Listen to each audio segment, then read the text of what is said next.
Hello, this is the video lecture corresponding to Chapter 5, Sections 5.1 through 5.3 of the text Basic Sentential Logic and Informal Fallacies, UCSD Phil 10. So the topics the main topic I'm going to talk about right now is informal fallacies. So chapters 1 through 4 discussed primarily formal aspects of understanding arguments. And we're going to now talk about some informal aspects, often called informal fallacies. I'm not a big fan of that name for reasons it'll come up, but this is the topic. What are informal fallacies? Well, one way to understand what's going on with informal fallacies is that they are common errors of reasoning where the problem is not a formal problem, or at least not a formal problem that can be diagnosed with the tools we developed in chapters 1 through 4. In some cases, more sophisticated formal tools might be able to address some of these, but with the stuff we've developed in 1 through 4, all of the things here count as informal fallacies, and a lot of them are going to be informal fallacies regardless of the kind of formal tools one brings to bear on analyzing the argument. Now, what makes informal fallacies powerful?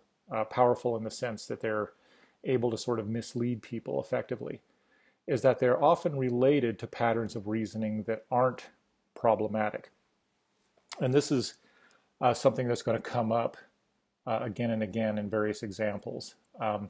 If something was just erroneous and there was no reason to think it might be good, people probably wouldn't believe it.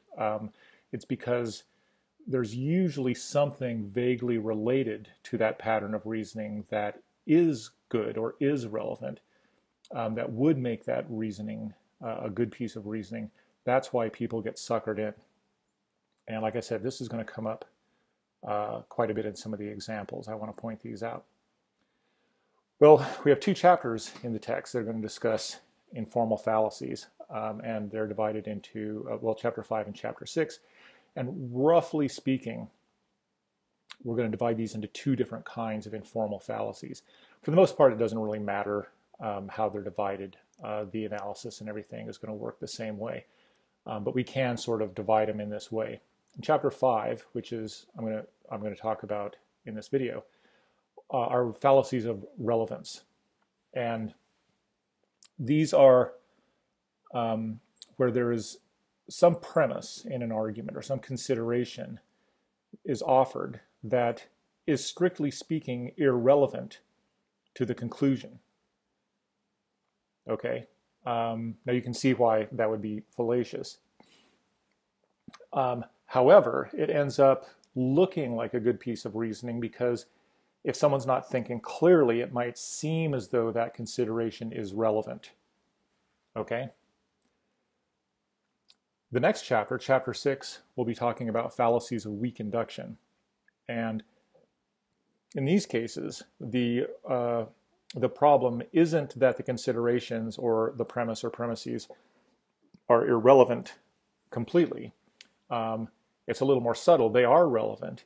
It's just that at best they provide weak inductive support for the conclusion. But they might give the impression of providing strong inductive support and thus the impression of providing a good argument. So what I want to do now is start going through some examples of informal fallacies. And then we'll revisit this question, these issues later. But it'll be easier to understand what's going on once we have some examples under our belts. So a lot of what's going to happen in chapters 5 and 6 is going to follow this pattern. I'm going to give you a name for an informal fallacy and a definition. And then we'll see some examples of that fallacy in action. Both examples that exemplify the fallacy as well as things that might look like they're examples of the fallacy but really aren't. Because it's important to be able to distinguish those. So the first one we're going to talk about is the genetic fallacy. Now, here's the definition. Genetic fallacy is committed when someone attempts to criticize an argument or view or theory, not by dealing with it directly, but by citing its perhaps questionable origin. Okay, so roughly, I have an opponent, some position I'm arguing against. Instead of arguing against that position directly, and it'll be clear what that means in a minute, instead I only make some appeal to where that position came from. Okay, for example, did you see the governor's plan for bolstering the economy? Most people don't know this, but the plan is from Sun Tzu's The Art of War. I don't think it would be a good idea to plan our economy according to ideas from a book about war. Okay, so in this passage, sort of thing you might hear in discussion, a political discussion, or a letter to the editor or something like that, there's a proposal on the table. In this case, it's the governor's economic plan. Okay, and the person here writing this paragraph is trying to discredit that plan. They're trying to argue against it or convince people that it's a bad plan. Okay, now we don't know the details of the plan. We're not given those in this passage. But a direct way to argue against it, whatever it is, would be to cite economic data, to sort of look at the argument in support of the governor's plan and point out that the reasoning is fallacious or that some of the premises are false. So those would be ways of directly addressing the position. Okay, you are dealing with its data, you're dealing with its reasoning, you're dealing with the premises that are involved in supporting its conclusion and maybe showing they're false. Those would all be ways of directly addressing that. None of that's going on here. Okay, there's no mention of the premises, there's no mention of the reasoning, there's no mention of any of the economic principles or whether this plan's been tried before and failed. None of that. All we get is a statement of where it came from. Okay, the origin. By the way, it's genetic fallacy because it deals with the genesis of an argument or a position. Well, you should be able to see that that's completely irrelevant, right? I mean, I could take a box of Scrabble chips and throw them on the ground, and it's unlikely, but they might spell out an economic plan, right? Just randomly, and it might be a good plan. Who knows, right? Or it might be a bad plan. But whether it's a good or bad plan would depend on the details of what the plan says, right? It would depend on the premises, whether the premises support the conclusion, maybe some economic details of what's going on. That's what would make the plan good or bad. Where it came from does not matter directly as far as assessing the plan. I'm going to talk a little bit more about that in just a second because you might think, someone might reasonably think that it could be relevant, and I'll talk about that in just a second. But let's see. Well, first I want to talk about some details about how to analyze informal fallacies. So now we have an example of an informal fallacy, a definition, and a piece of reasoning that commits that fallacy. So now what I want to do is backtrack a little bit and discuss how to go about assessing informal fallacies. Okay, so you're going to get things like this on the exam, like the passage I just quoted will be on an exam. And your task is going to be, if it's multiple choice, your task is going to be to identify the informal fallacy it commits, if any. Sometimes one of the choices will be no fallacy because maybe there won't be a fallacy in the passage.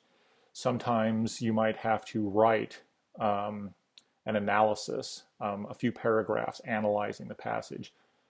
I'll talk about that in a minute. But what's your approach? Okay, well, the first thing you need to do is ask yourself, does this passage contain an argument? Okay, not everything contains an argument, right? Some things people say aren't arguments. They're just a statement or a question or something like that. How can you tell if it's an argument? Well, in the formal chapters, we could tell it was an argument because there was the word therefore and there was a conclusion. Okay, it was very explicit in all of our examples whether there was an argument or not. In real life, it's not that easy. Okay, and we're gonna see some examples soon where there's a passage and it's not easy to tell if there's an argument there, or if you just look at what's explicitly there, you could say there isn't an argument because there's no conclusion or there's no therefore or something. But in many cases, there really is an argument. It's just inexplicit. How do you tell if there's an argument? Well, just ask yourself, is this passage, the reasoning expressed in this passage, is it trying to persuade somebody to believe something that they possibly wouldn't believe without persuasion? Okay. That's the surest way to sort of tell. Is this thing trying to be persuasive at all? If it is, what's the conclusion? That's the thing that it's trying to persuade somebody of, right? You can't just persuade people in general. You have to persuade them, that something is true, or persuade them that something's a good idea, that they should do something. So if you think there's an argument, you ought to be able to be clear on what the conclusion is. Okay, now it might be explicitly stated, it might not be explicitly stated, right? And in many cases, it's not there. Now remember, in the formal chapters, everything was explicit. In real life, though, which is what we're dealing with now, often it's not explicit. Usually, if you're trying to figure out what the conclusion is, usually it's something that's controversial, or at least something that the person expressing the passage thinks that their interlocutor might not believe on their own. Okay, people don't usually spend a lot of time trying to convince other people of things that they already believe. Okay, I don't show up in class at 1 p.m. when lecture starts and spend a lot of time trying to convince people that it's 1 p.m. Okay, they believe that. I don't spend a lot of time trying to convince them that they're in a lecture hall. Okay, so typically an argument is the conclusion something controversial, or you might think that it's something that the person may not believe on their own. So let's return to this. Is there an argument? Okay, well, if there's an argument, there's a conclusion. What would the conclusion be? Well, this is already, we can see it's messier here than in the formal stuff, because if you look at the last sentence, I don't think it would be a good idea to plan our economy according to ideas from a book about war. Strictly speaking, what this is saying, what the person is saying, is they're telling you something about themselves, right? I don't think this would be a good idea. Okay, I don't think vanilla ice cream tastes as good as chocolate. I don't think I get enough sleep, right? They're just, this person's just reporting on their own ideas about things. But clearly that's not what's going on. Really, it's close. What's explicitly stated is very close to what's implicit here. What's implicit, the real conclusion is that this isn't a good plan. It's not just that I don't think it's a good plan, but it isn't a good plan. Okay. How do you know? Well, it's sort of common sense. Okay, I'm sorry, but it's just real life. It's messy. You kind of have to use your contextual knowledge and common sense knowledge sometimes. Okay. So the conclusion, that's about the conclusion. It may not be explicitly, it might be explicitly stated, it might not. There might be something that's close to an explicit conclusion, like there was in the passage we just read, sometimes not. What are the premises? Well, some or even all of them might not, well, I don't know about all, but certainly some of them might not be explicitly stated. Okay, again, they might be assumed, and we'll see some examples of that. They're probably not controversial. So the whole point of an argument is I give you some premises that I don't think you're going to argue with. You'll probably accept. Okay, you'll take, either I know you already believe them, or you're prepared to take my word for it that those things are true. And then I construct an argument using those as premises where the conclusion is something I think you might not believe. You don't believe already, or you wouldn't just take my word for it that it's true. So premises are probably not going to be controversial. So let's look back at our example. What's the premise? Well, again, it's kind of explicit. It's a little bit messy. The first one is just a question. Did you see the governor's plan for bolstering the economy? That's pretty much just setting up the topic, right? I want to talk about this plan, or where this governor's plan is now what I'm addressing. The second sentence is where the premise is. It's a little bit implicit, right? The actual sentence says, most people don't know this, but the plan is from Sun Tzu's Art of War. Really, whether or not a lot of people know it is kind of irrelevant to the argument. The real premise here is that this plan comes from Sun Tzu's The Art of War. That's the premise. Now, the person here isn't expecting this to be controversial. Okay? They're expecting that they just state this, people will believe it. If they don't, they can look it up if they're not sure about it. So he's not expecting to have to go through a lot of argument on the premise. It's the conclusion. We should reject the plan. That's where the person is kind of expecting resistance.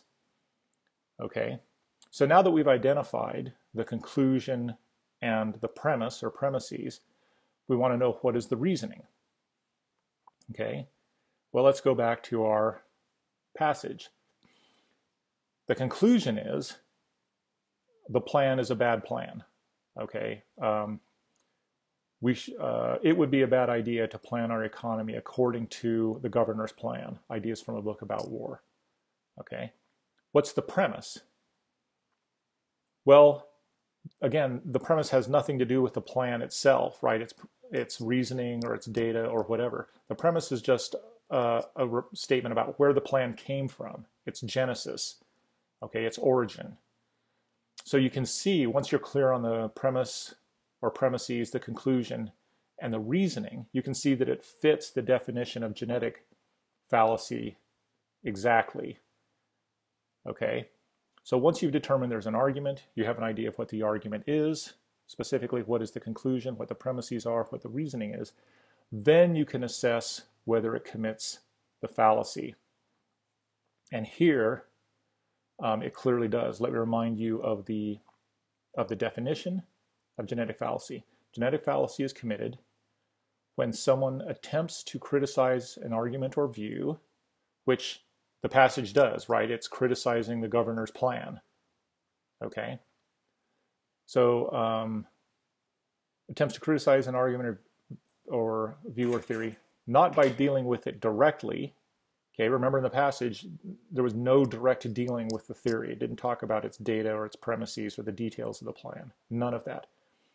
But instead, citing its perhaps questionable origin. That's exactly what it did. Oh, this plan came from this book. Okay, so you can see that once you're clear on the argument, the premises, the conclusion, the reasoning, then you can come back and assess whether it commits a fallacy. Okay, let's see another example. This is attributed to Ronald Reagan.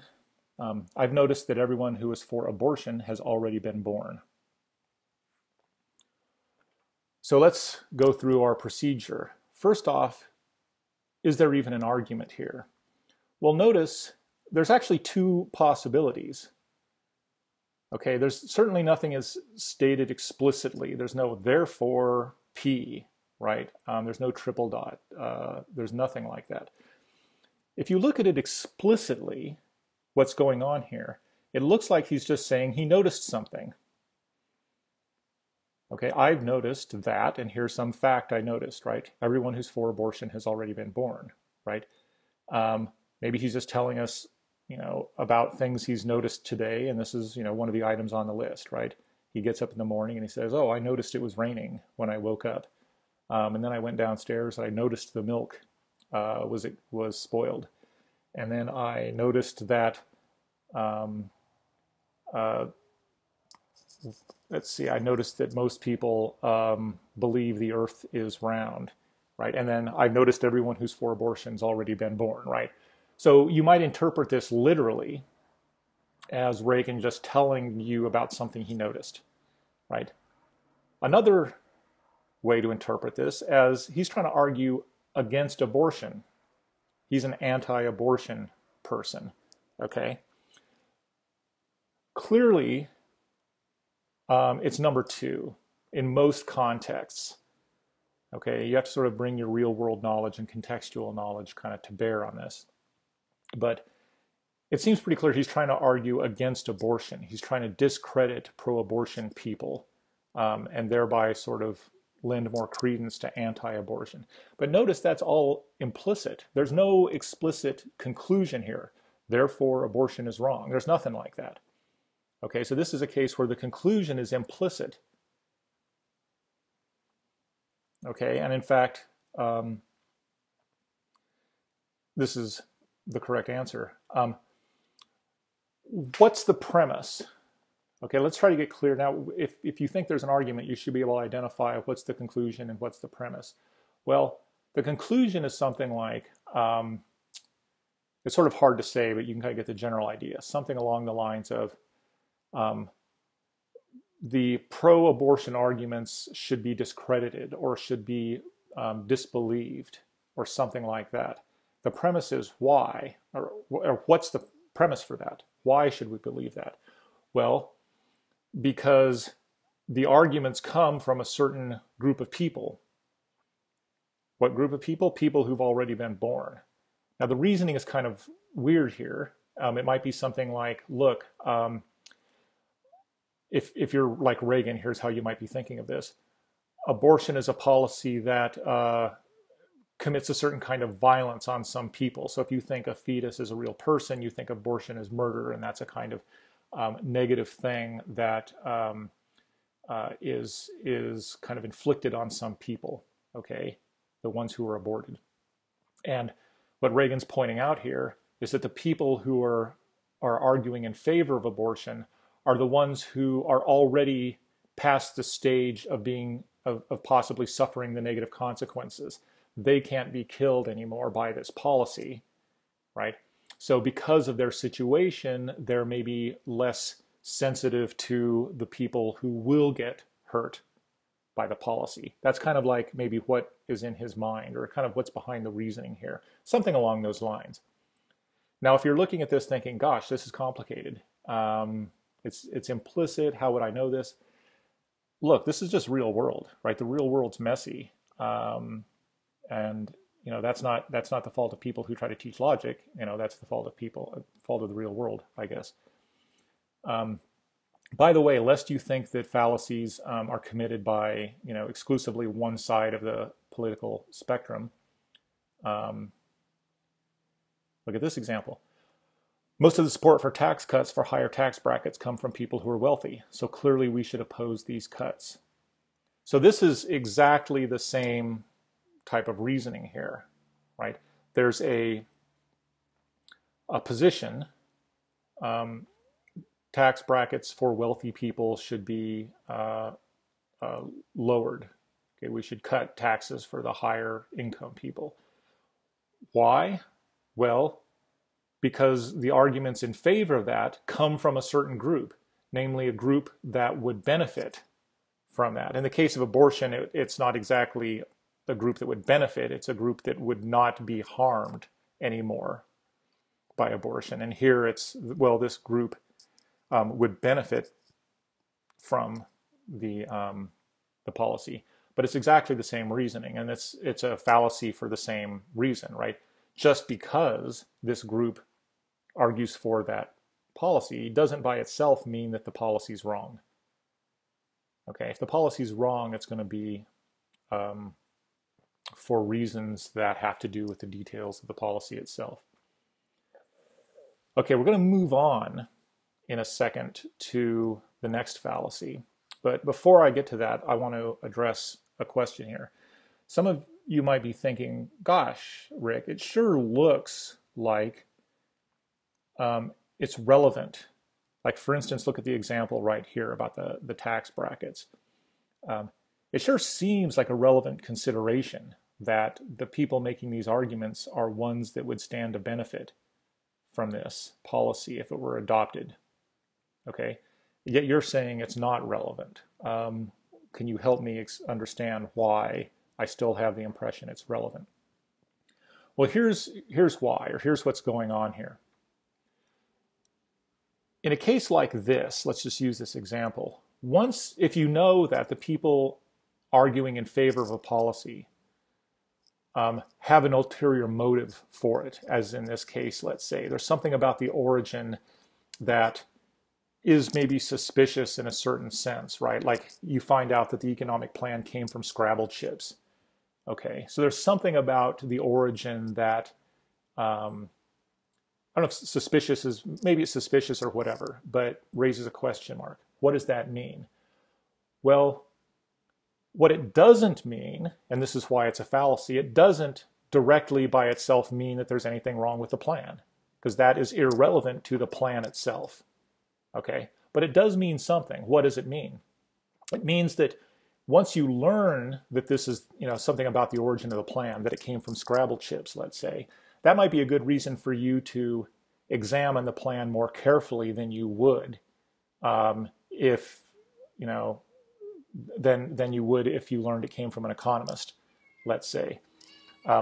When you know that it came from Scrabble chips, you might say, well, okay, that doesn't mean it's a bad plan. I can't use the fact that it came from Scrabble chips to indicate that the plan was bad. But it does mean I'm going to look at the plan more carefully than I would otherwise. And if the plan is bad, it's going to be because of the stuff you unearthed when you did the investigation, right? It's going to be because you discovered some premises were false, or you discovered the reasoning was bad or something. But those will be the reason the plan is bad. Right? Not where it came from. It'll be the fact that the plan has these features, right, that you discovered when you went to examine it more carefully. Okay? So hopefully that made sense. I also discussed this in the textbook. Anyway, with that, let's move on a little bit. Okay. The next fallacy coming up is ad hominem. And there's going to be 4 versions of this that we're going to discuss. Okay, well, let me give you the general definition that covers all 4 versions of the ad hominem fallacy. It's committed when arguer ignores merits of his or her opponent's argument and rather makes some reference to the arguer himself or herself and assumes that this somehow discredits the argument. Now you can see already that this is sort of very similar to the genetic fallacy, right? In the genetic fallacy, there was an argument, there was a response to the argument based on where it came from. And that's kind of what's happening here. There's a response based on the person that's producing it. Once I've talked about the ad hominem fallacies, I'll talk about what the difference is between ad hominem and genetic fallacy. Okay? But for now, let's just stick with ad hominem, and I'll talk about the relationship between them in just a second. Okay? So the definition of the ad hominem argument is the fallacy is committed when the arguer ignores the merits of his or her opponent's argument and instead makes some reference to the arguer himself or herself. Okay? Now let's look at the first version of this. Ad hominem abusive.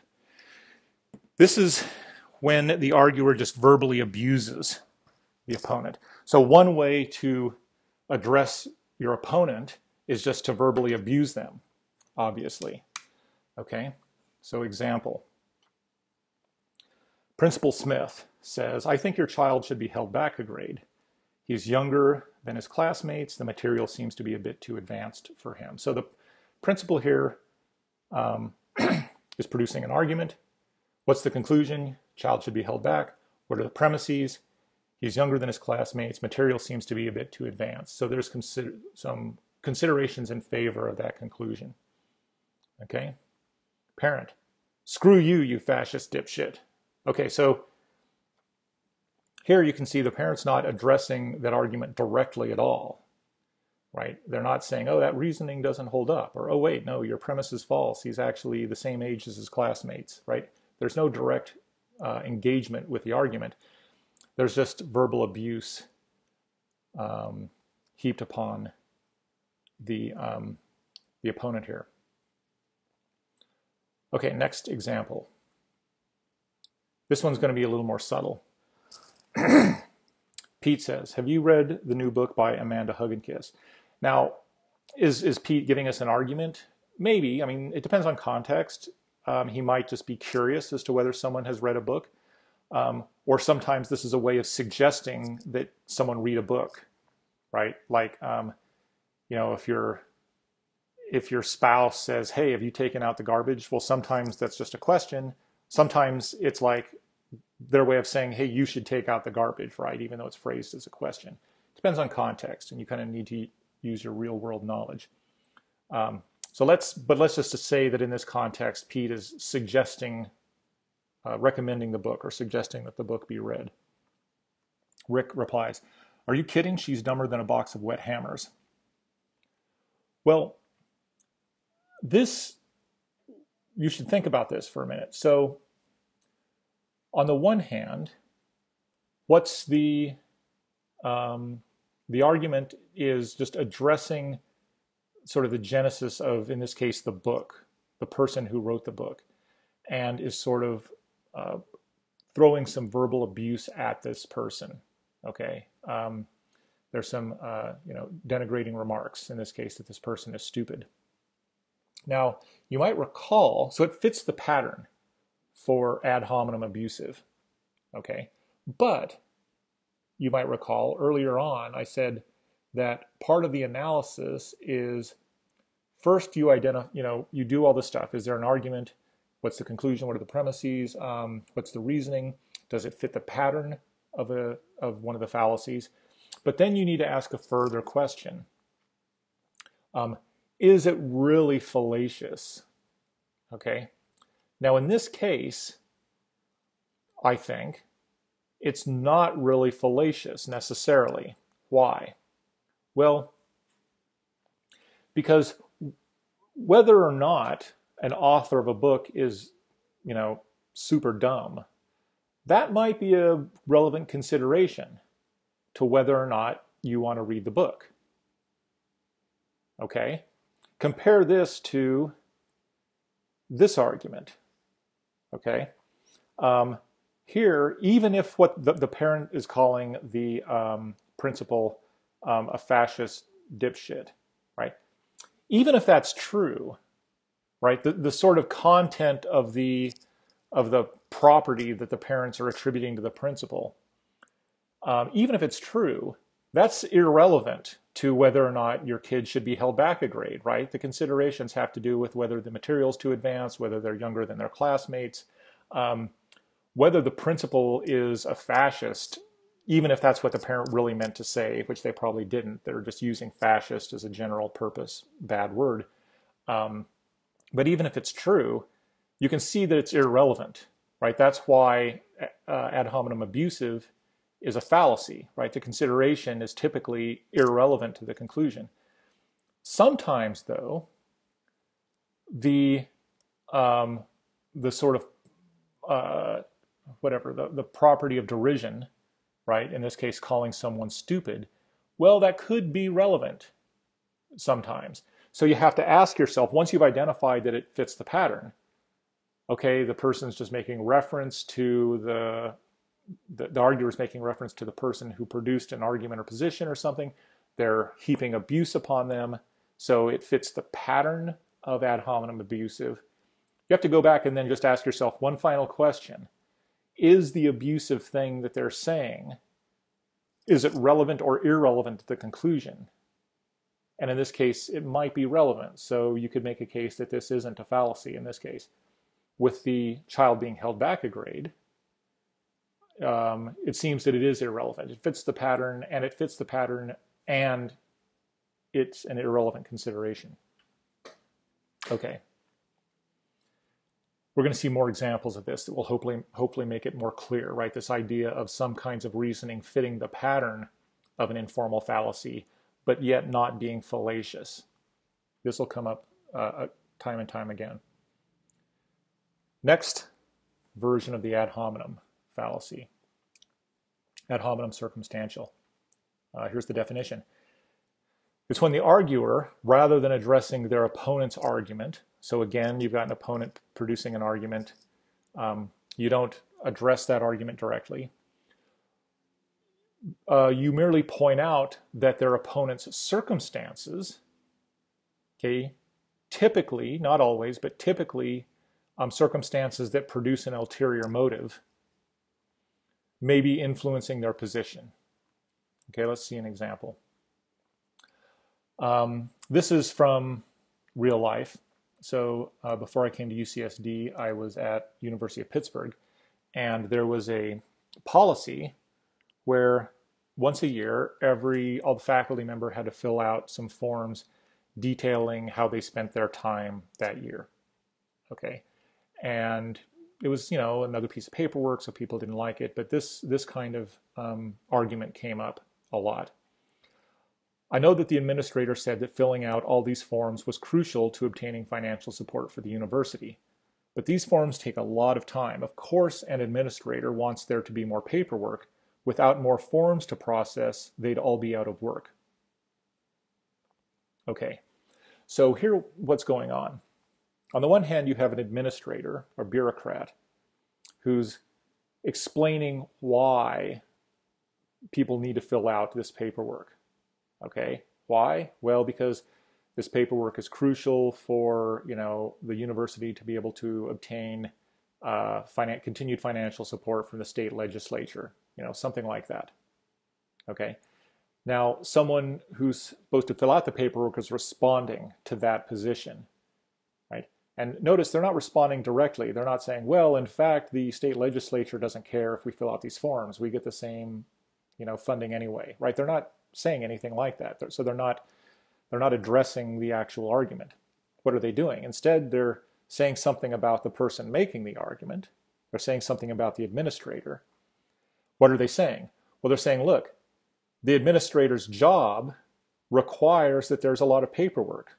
So the administrator has an ulterior motive for wanting the conclusion to be true. They have an ulterior motive for wanting it to be necessary that these forms get filled out.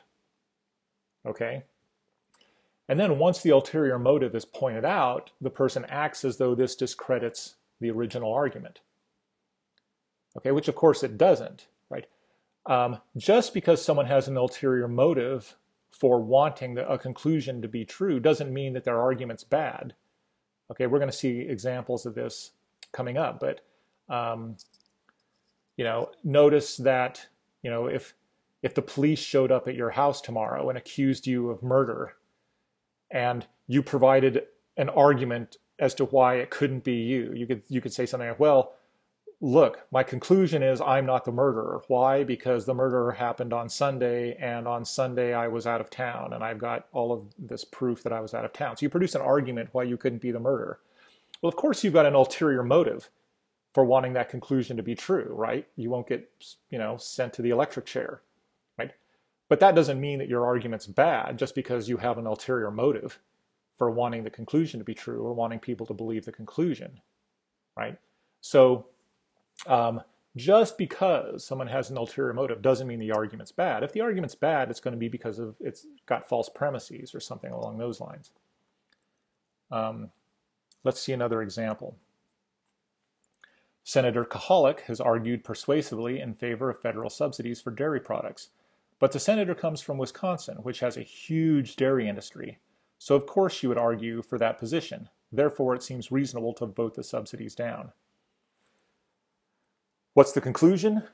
We should vote the subsidies down. Okay? It's not we should more carefully look at the proposal because there's an ulterior motive. That might be a reasonable thing to do once you find there's an ulterior motive, is look more carefully at the argument. But that's not the conclusion. The conclusion is the argument's bad. We should vote it down. Why? Well, they're merely saying something about the person who's arguing in favor of the subsidies and pointing out that this person has an ulterior motive. Okay? Namely, their home state has a big dairy industry that would benefit from this legislation. Okay, next example. Ad hominem tu quoque. By the way, the Latin on all of these, ad hominem means sort of against the person or directed against the person. In this case, tu quoque means what that means is you too, or you also. Okay, and it'll make sense once we get the definition and see some examples. So here's the definition. It's when some person A, argues that an activity is wrong. Usually they're telling somebody else, hey, don't do some action, to B. So B, you shouldn't do something. And B responds by just pointing out that A does that thing themselves. They do it, right? So that's why it's tu quoque. Well, you do it too, right? You also. So here's an example. Parent says to their kid, you shouldn't smoke. It's bad for your health. Okay? So, conclusion, you should not smoke. It's a bad idea for you to smoke, something like that. Why? Premise, well, it's bad for your health. Okay, so there's the parent's argument. Smart-ass child responds, Dad, you hypocrite, you smoke 3 packs a day. Now this one's interesting to go through here. This is an example of something that's ambiguous, okay, because there's a couple different ways to interpret what's happening here, or what the kid is trying to say. If you look at it literally, what the kid is saying is that, look, Dad's a hypocrite. Okay? Conclusion, what's the kid's conclusion? Dad is a hypocrite. My father is a hypocrite. What's my premise for that? What's my reason for thinking that? Well, because he's telling me not to smoke, but he smokes himself. Okay, and that's pretty much the definition of hypocrite, right? That's a really good argument for calling someone a hypocrite, is pointing out that they do something that they tell other people not to do because it's a bad idea. Okay? There's another way, though, to interpret what the kid is saying here. You might say, no, what the kid's conclusion is that it's okay for the kid to smoke. The kid is basically trying to establish that it's all right if I smoke. Okay? Now notice that's a completely different conclusion. Right? The conclusion about hypocrisy, that's a conclusion about the father's, psychology, his psychological state, right? Whether he's a hypocrite or not. That's a psychological feature about the father. Okay? The second possible conclusion is about actions that are or are not good actions for the kid to do. Completely different conclusions, right? They're about different people. They're about different kinds of things. One's about a psychological feature. One's about activities that are good or bad, healthy or unhealthy. So they're totally different conclusions. What's the argument for the second conclusion? So suppose we think the kid's making the second argument, right? What's the argument here? Well, my dad says I shouldn't smoke, but he smokes. Therefore, it's okay if I smoke. Well, if that's the kid's argument, if that's kind of what's in his head or how he's thinking this is supposed to go, then it's a clear ad hominem tu quoque fallacy, right?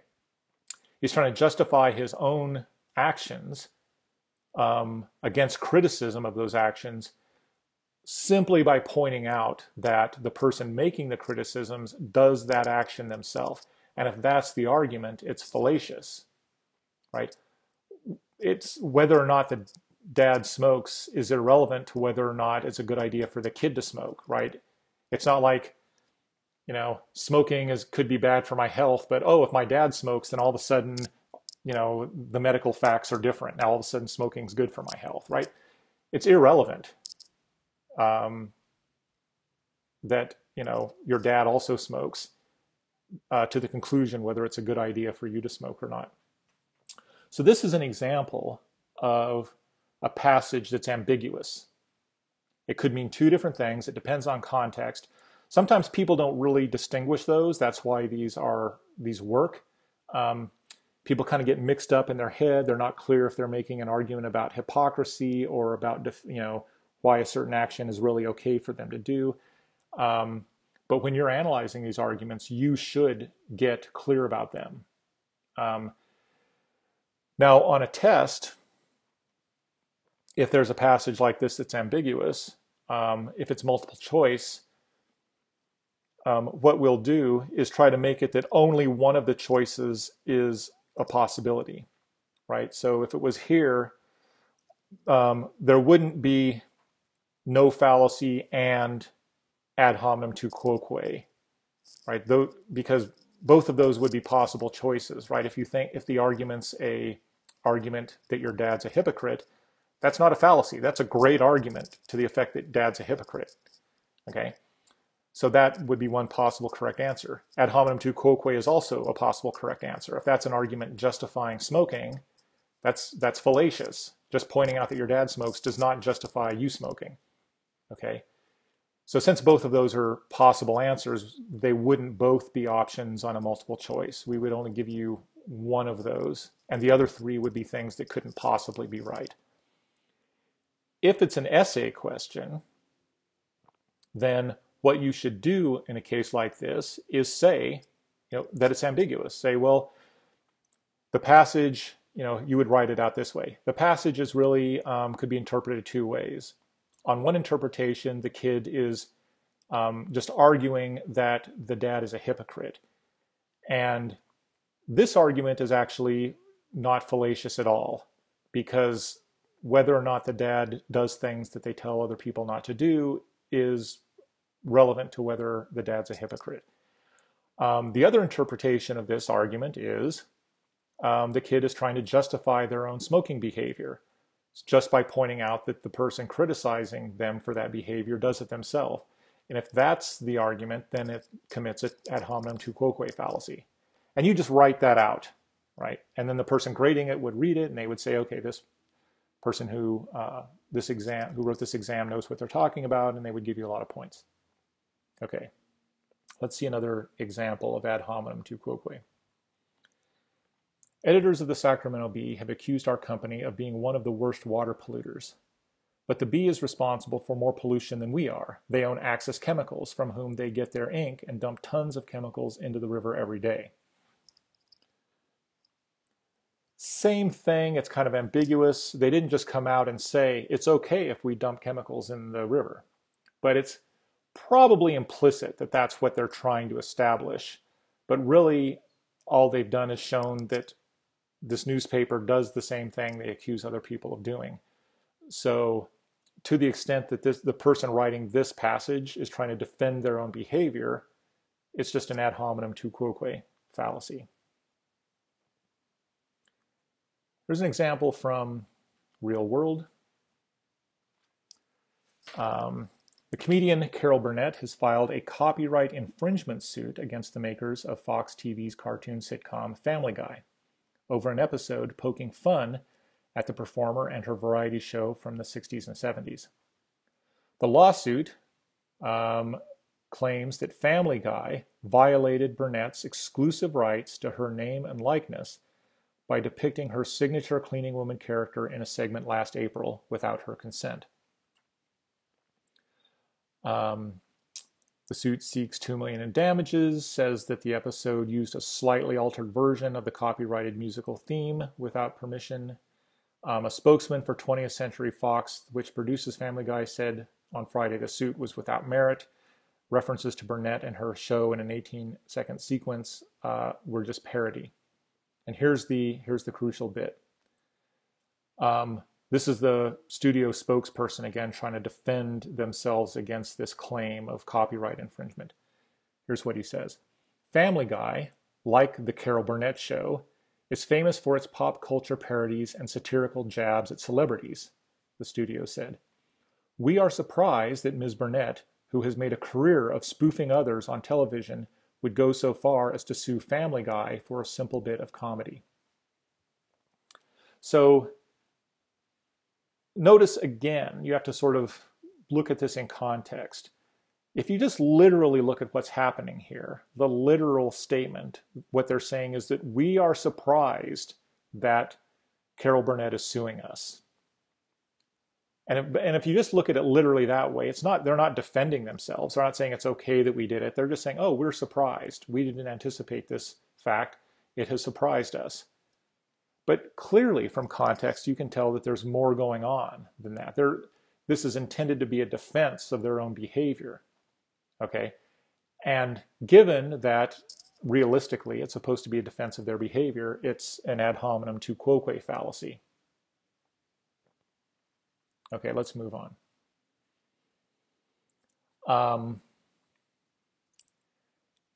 Ad hominem association. This is the last of the 4 types of ad hominem fallacy. An ad hominem association is committed when the arguer claims that his opponent, or someone involved in the issue, it doesn't necessarily have to be the opponent, is associated with some person or group or event that has negative connotations. Okay? And then the arguer goes on to claim that this supports their own position. Okay, and it's a fallacy if the association isn't relevant. So let's look at an example. Barbara has argued that we should protect the rainforest, since allegedly if we do not, then we will be causing damage to the environment. Okay, so at this point we have an opponent, Barbara.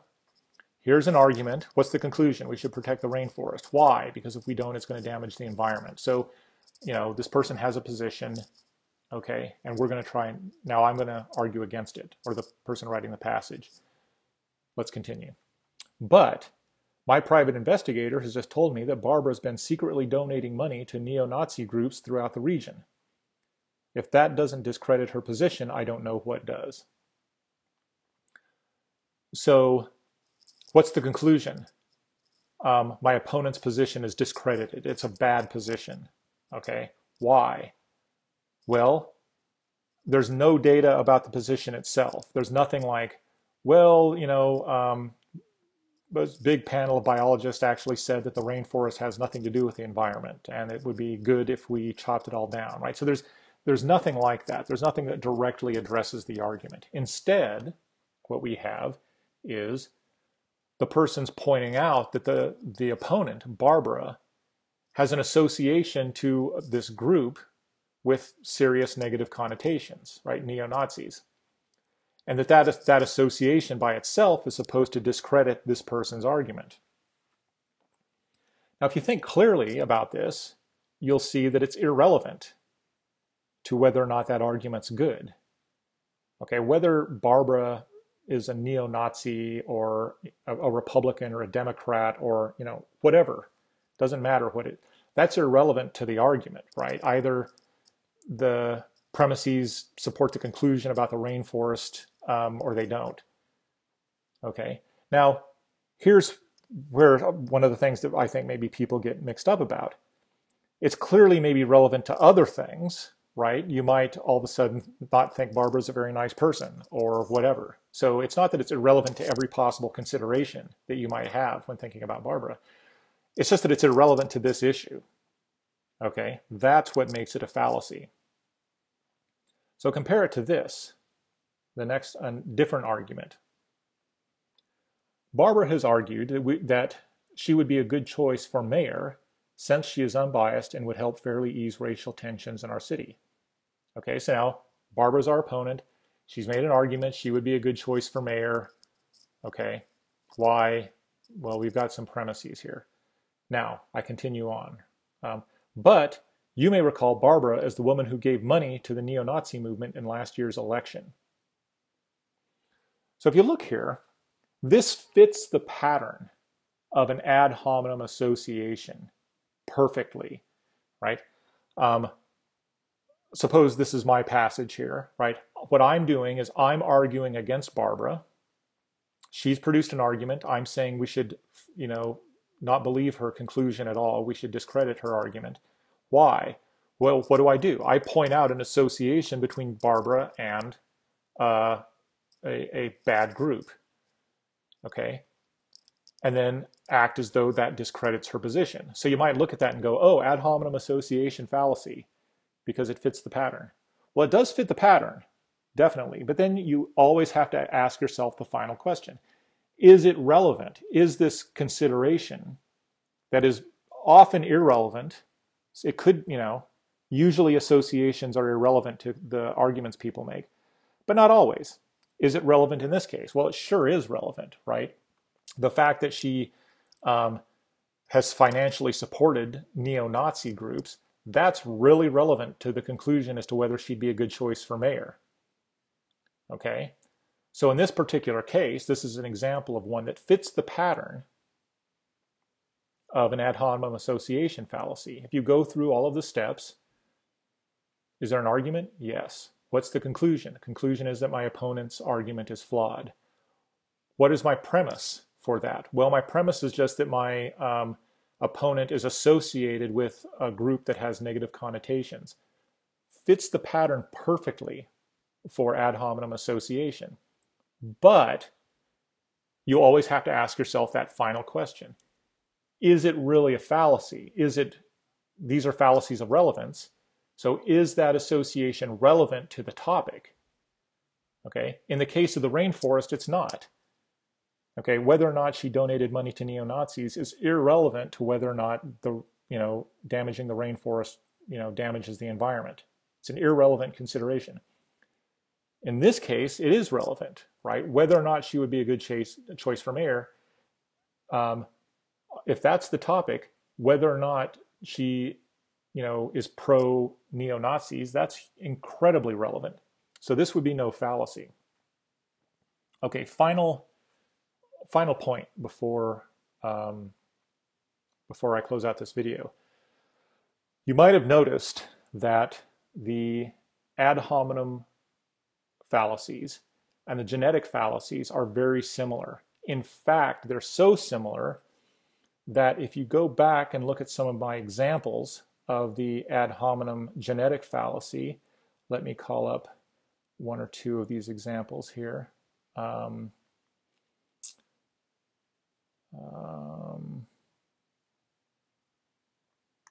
Here's an example I gave of a genetic fallacy. Most of the support for tax cuts for higher tax brackets comes from people who are wealthy. So clearly we should oppose these cuts. At this point, you should look at this and say, oh, wait a minute, that kind of looks like an ad hominem circumstantial, right? It's pointing out that this group of people has an ulterior motive for a conclusion and is just using that fact to argue against their position, okay? So you might ask yourself, how can I tell the difference? Okay, here's the answer. All of the ad hominems are a subtype of genetic fallacy. Okay, so they're all genetic, right? Well, then how can you tell the difference? Here's how. What you do is once you determine that, okay, it's making some reference to the genesis of an argument, right? You ask yourself, does it fit any of the ad hominem patterns? Okay, and if it fits one of those patterns, then that's the fallacy it is. If it's calling someone a name and that name is irrelevant to the conclusion, then it's an ad hominem abusive. Okay, if it's saying that the person producing the argument has an ulterior motive, then it's ad hominem circumstantial. Okay, so if it fits any of the specific patterns, then that's the right answer. So for instance, this particular argument is really a better, it would really be better to say that this is ad hominem circumstantial. That's really a better analysis of this passage than genetic, okay? Because it fits the pattern of ad hominem circumstantial.